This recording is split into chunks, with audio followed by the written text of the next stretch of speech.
Welcome to Threaded Thoughts, okay? So this is obviously a video where I will be, doing some punch needling and or crocheting when I decide to do that on the channel, and just talking about topics because I am a supreme yapper.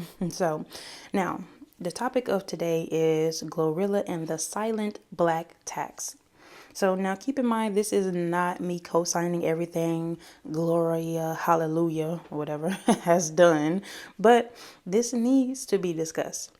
So just beginning a little bit with Glorilla's success story. She made it out of poverty and just difficult circumstances in Memphis. So her career, as we've all seen, is something that gave her opportunities that most people from her background never get. And she's definitely achieved a level of wealth and a level of fame that has changed her entire life trajectory. But success doesn't erase where you come from or the people who still live there. Getting to the sister who came out, people have been calling her Brorilla, which is it's pretty funny, I ain't gonna lie. But anyway, let's get back to it. So Glorilla and the black tax. So it's all about the inheritance that we never got. While other communities pass down wealth, property, and financial stability to their children, black families often start from zero or more commonly negative due to systematic injustices, racism, generational poverty, and everything of that case. So when someone like Glorilla makes it, there's no safety net behind her. Instead, there is actually an entire family that is looking for her to be their safety net, right? So that's the dynamic in which that a lot of black people have to, live within, come up under, and it's quite unfortunate because, like I mentioned, other families are, getting a safety net. Other people are, getting a loan of, $1,000, $10,000, $1 million from their family, and that's just not our cases here. So, you know, it's the success that has to flow backwards that even stops us in our journey to move forward. The energy that has to flow backwards to support parents, support siblings, cousins, and hell, even community members, instead of being built upon like her inherited wealth would have been. So she's essentially becoming the inheritance for her family rather than ever receiving one, like I mentioned about being their safety net. And this is meaning that her $1 million doesn't even go the same. It doesn't flow the same as generational wealth. As someone else's $1 million, even if they just started from a 0 point, because it's being redistributed to cover the gaps that should have been filled already by our previous generations. But the black tax is, quite frankly, working twice as hard to get half as far, and then being expected to bring everyone with you with the money that you earn. So while others are, like I said, starting their journey with the foundation that's already built, we're instead having to, pour the concrete and do it all on ourselves. So this brings up that survivor's remorse. So survivor's remorse is definitely real. When you make it out and your family doesn't, the guilt is heavy. You're celebrating wins while people you love are still struggling. And there is this pressure to save everyone when, hell, quite frankly, you're barely able to save yourself. And the joy of success gets complicated by the pain of leaving people behind. So family dynamics definitely start to shift when money enters the picture. Suddenly, you're expected to be the family's bank, even for people who weren't there for you while you were showing up and struggling for yourself. That's why that whole thing about, you wasn't with me shooting in the gym, but we can get to that more later. But, you're having to show up for these people in a way that, you feel like they haven't shown up for you and you feel obligated to do so. And quite frankly, boundaries become a necessary because you can get taken advantage of. Let's just call it what it is. But the boundaries that you need to set feel like betrayal. And you're navigating the relationships that are now tangled with all of these financial expectations. So the cultural expectation to give back, not even just in Black families here in America, but I've heard this thing as well from like people who have been immigrants to this country, and they feel this need to, send money back, obviously, because wherever they came from, the dollar would go a lot further there. And I've heard many countless stories of, people who were, supporting their families even from a young age of, working a teenager job, like a retail job, and grown adults are expecting, for them to buy, the kids over here, for them to, buy them houses and, all of that. It's not just a, Black struggle, but this is also just getting to be about, poverty that's, all over the world, and the expectations that is here on you. So, but specifically here in Black families and communities, there's a strong value of lifting as you climb, right? You're making it. So that means that you're supposed to bring others along with you. And this can be beautiful in theory, but it definitely can become overwhelming whenever you try to practice it. And as a person who succeeded, they're often carrying the weight of everyone's failures or unmet needs. So this is all just to say that you can't save everyone. So I've definitely seen things like this with even just MC Hammer. Like, he was someone who made it and made it so big. But quite frankly, when he was trying to help everyone out, we know the story that he, went broke. And, this is something that can happen when everybody looks at you and like, okay, well, I want a job from you, even if they're not qualified to do what they're wanting you to bring them in to do, right? So this is the hardest truth. Your success doesn't mean that you have infinite resources. So helping everyone who asks you can destroy what you've already built. Some people, quite frankly, aren't ready to be helped or don't want the kind of help that you can offer. And protecting your peace and pacing your resources isn't selfish, it's survival. The isolation of being the one who made it, right? So it's that isolation from your problems seeming trivial to other people, or, still struggling. And you can't celebrate as freely without seeming insensitive, because old friendships, old relationships, they're starting to change because this dynamic has shifted.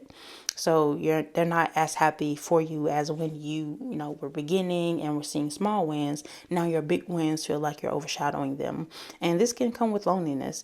And even when you're surrounded by all of the people who need you, you feel like you're not able to celebrate as freely as you would like to.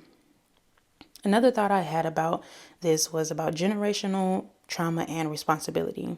So you're trying hard to break cycles that you didn't even create, and the pressure to be the one who changes your family's trajectory is enormous. You're dealing with your own healing while trying to help other people heal, and sometimes the best thing that you can do is create a new pattern rather than fix an old one. That's just real. Setting boundaries is an act of love, an act of self-love. So saying no doesn't mean that you don't care about someone else. You can definitely love your family and still protect yourself from being drained.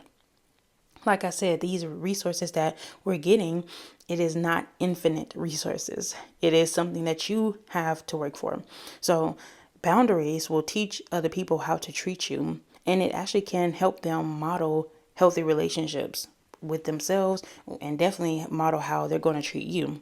And you're no good to anyone if you're completely depleted anyway. Because like I said about MC Hammer, do you think all the people who he gave money to, who he gave jobs to, do you think they all rallied around him and, just created this abundance for him again? No, quite frankly, there was nothing that they could do because, even the time in the industry for an artist, your time can wear out. Your hotness can wear out. You could be hot one day, A-list, going everywhere, and then you could be Z-list. And then people around you, what could they do about that?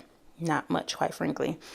So I want to get into another thought of the guilt and the shame, and how these are actually spiritual attacks on your purpose. So I would say the enemy right now. So the enemy uses survivor's remorse to keep you from fully stepping into your blessing. When you are constantly feeling guilty for your success, you can't quite operate in your full power or purpose. That guilt whispers that you don't deserve this, which directly contradicts with what the ultimate, the universe, whatever has for you, because you do have this. So if you didn't deserve it, you wouldn't have it. That's definitely my personal feeling on that. And the spiritual battle here is recognizing that your breakthrough was meant to happen. And it's not something that you ever have to apologize for. And I feel like this is also a part of the generational curses that's trying to pull you back. There are definitely spiritual patterns of poverty, dysfunction, and struggle that sadly doesn't want to be broken, because that spirit that even when we think about our brains, those neural pathways, we get a lot more from our ancestors than just how our hair looks, how our eyes look. We get their thought patterns. Those thought patterns have been, set in for generations. And when you're trying to break neural pathways, in many ways you can, but in other ways it's tougher to do, right? And like I said, sadly, for some people who is, yes, in your same family, whatever, they don't want those patterns to be broken, or they don't believe yet that they can break these patterns within themselves.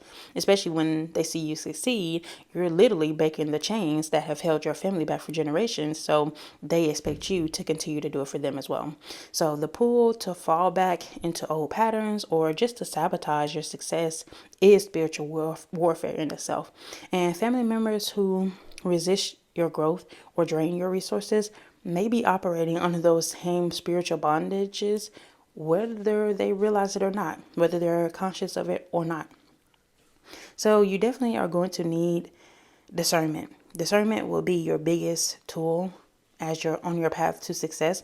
And this isn't just for Glorilla at this point. This is obviously for anyone who is, looking to achieve a level of success, but doesn't come from that same level that they're, looking to push forward to. So not every request for help is pure. I know, shocker, right? Some people are operating as drains, spiritual drains. So guard your heart, guard your mind, and be as wise as a serpent, right? There is definitely a difference between being generous and allowing people to consume your blessing out of jealousy. So discernment, like I said, is a necessary tool to know. It's a necessary, if you ask me, a superpower to know when you're truly meant to help someone versus who is being used to derail your purpose. So, emotional complexity. All of this is very complex because you feel that guilt of having what others don't, anger at being expected to fix everything for other people, the grief for the relationships that just can't survive, this new success, this newfound success, and also gratitude mixed with sadness and, just a lot of complicated emotions, creating this crazy landscape that, feels like it has minds all over the place, because this is feeling like I said, that survivor's remorse, second guessing your happiness because other people are suffering, feeling like you don't deserve the good things because not just other people like on the other side of the world, but this is your family, and they're the ones who are struggling, and the anxiety about how much is enough to give back, and carrying everyone's pain isn't your responsibility, and you can't even do anything to fix it, even if you did. So even when she was in that interview, her sister, and being in that interview, she said something that honestly, to me even, was comical. About she said, giving the family $2,500 a month, or not a month. She just said giving them $2,500. It's like, okay, so what is this really about? Because you can get $2,500 doing a job, but you don't want to do that. You want her to be that wealth. And if she does give, let's say you say, okay, I just want $2,500 one time, you're clearly going to come back. And she knows that. So this reminds me of that show Survivor's Remorse that follows Cam Calloway. I haven't watched a full thing, but I do know a little bit about it, and obviously it's tying into what we're talking about here. So it's following this rookie basketball player who signs this huge contract and moves his family from Boston to Atlanta. And the core tension is exactly what you'd expect. The family dynamics when one person makes it big while everyone else is still struggling and looking to him to be the support. So while the show explores how family members feel entitled to his money and the guilt Cam feels about leaving the people behind, and also the pressure to help everyone and how that can strain relationships. It also touches on the reality that sudden wealth doesn't solve family problems, and it often can create new ones. The family constantly asks for money, trying to take advantage of him, and there's this underlying guilt about leaving his community behind. And this perfectly goes to Glorilla's situation because she did make it out, and this sibling is attacking her for not doing enough. Even then, they had mentioned a car that she bought the dad and how he had already retired. And then she tried to act like she didn't know what car he was talking about. And then it was like, okay, well, she did buy the car, but it wasn't new. Okay, well, she did do this, but you know what I'm saying? It's never enough. It's never enough. When you're someone else's source of giving, when you're someone else's source, it's never enough. They're going to want more. So, she's having to navigate this public family drama, dealing with their expectations, dealing with all of these hard choices that she has to make. And I'm just going to tell you from my perspective, if I was Glorilla, okay, this is what I would do. I would be setting very heavy expectations on what I will and will not do, who I will and will not do it for.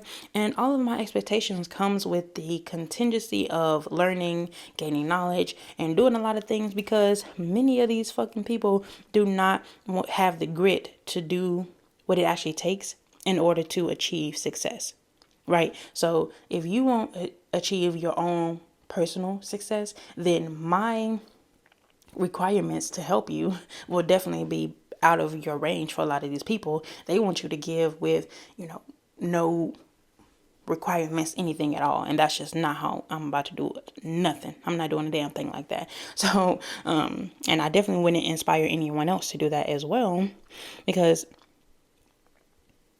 you definitely know all they plan to do is leech.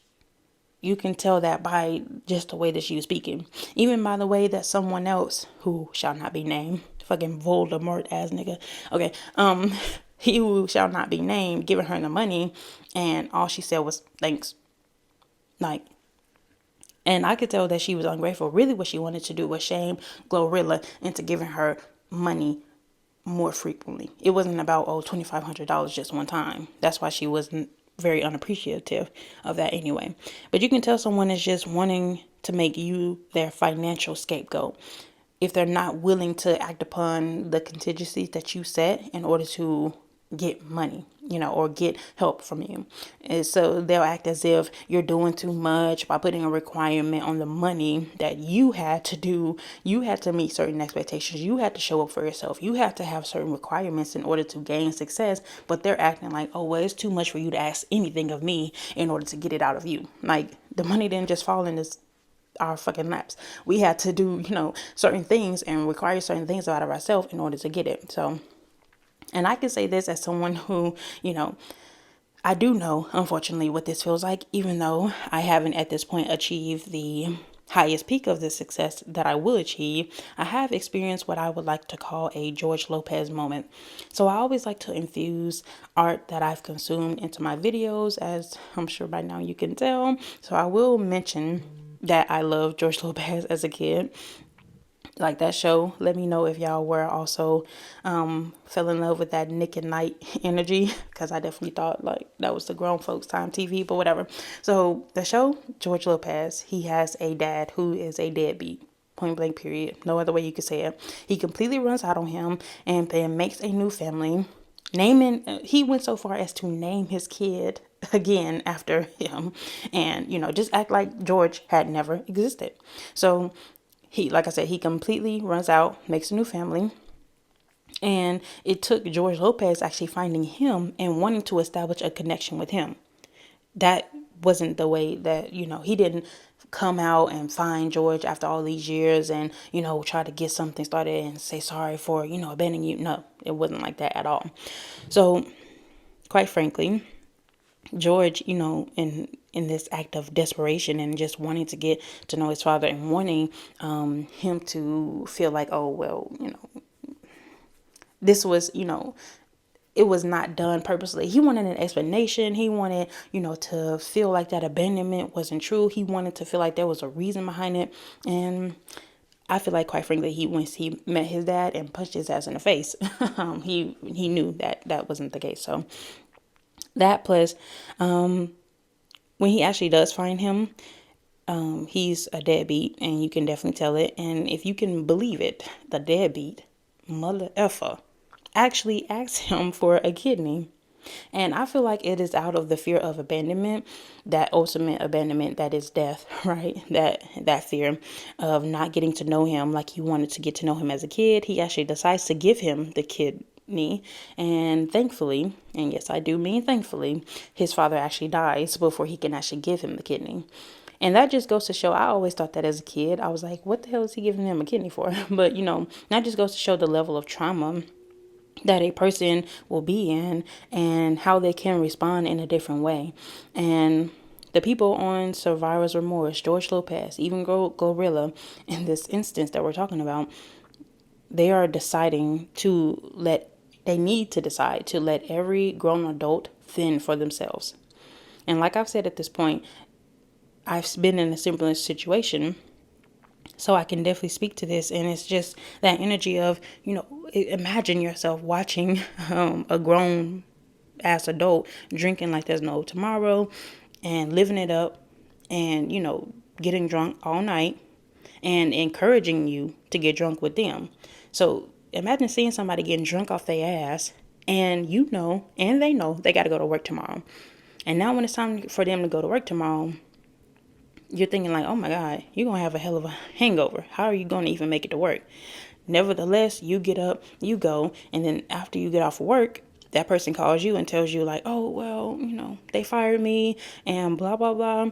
And they're trying to insinuate like help from you, or even sometimes people try to throw it off on you, like Glorilla's sister was trying to do, like, oh well, we came from the same circumstances, situations. Your parents are the one who put you there, not Glorilla. So what the hell do that have to do with anything? Even if you are not the person to be a party pooper in that moment and try to insinuate to the person that, hey, you need to slow down, you need to stop, obviously you would become the bad guy if you did that.